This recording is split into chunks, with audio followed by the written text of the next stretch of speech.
வணக்கம். Red news செய்திகளுக்காக நான் சுனிதா ராமச்சந்திரன். செங்குன்றம் அருகே அருள்மிகு ஸ்ரீ வில்வ கணபதி ஆலயத்தின் மகா கும்பாபிஷேக விழா வெகு சிறப்பாக நடைபெற்றது. சென்னை செங்குன்றம் அடுத்த தீர்த்த கரையம்பட்டு அண்ணா சாலையில் உள்ள அருள்மிகு ஸ்ரீ வில்வ கணபதி ஆலயத்தின் நூதன அஷ்டபந்தன மகா கும்பாபிஷேக விழா வெகு சிறப்புடன் நடைபெற்றது.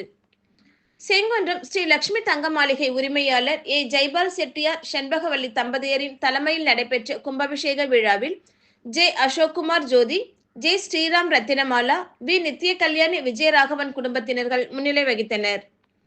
முன்னதாக கணபதி ஹோமம், நவகிரக ஹோமம், லட்சுமி ஹோமம், கோபூஜை, தனபூஜை, கணபதி கண்திறப்பு, வாஸ்து சாந்தி, பிரவேச பலி, கும்ப அலங்காரம் ஆகிய யாகசாலை பூஜைகள் நடைபெற்று ஆலய கோபுர கலசத்திற்கு பட்டப்பா குருக்கள் மற்றும் சரவணன் சுவாமிநாத குருக்கள் கும்பாபிஷேகம் செய்து வைத்தனர்.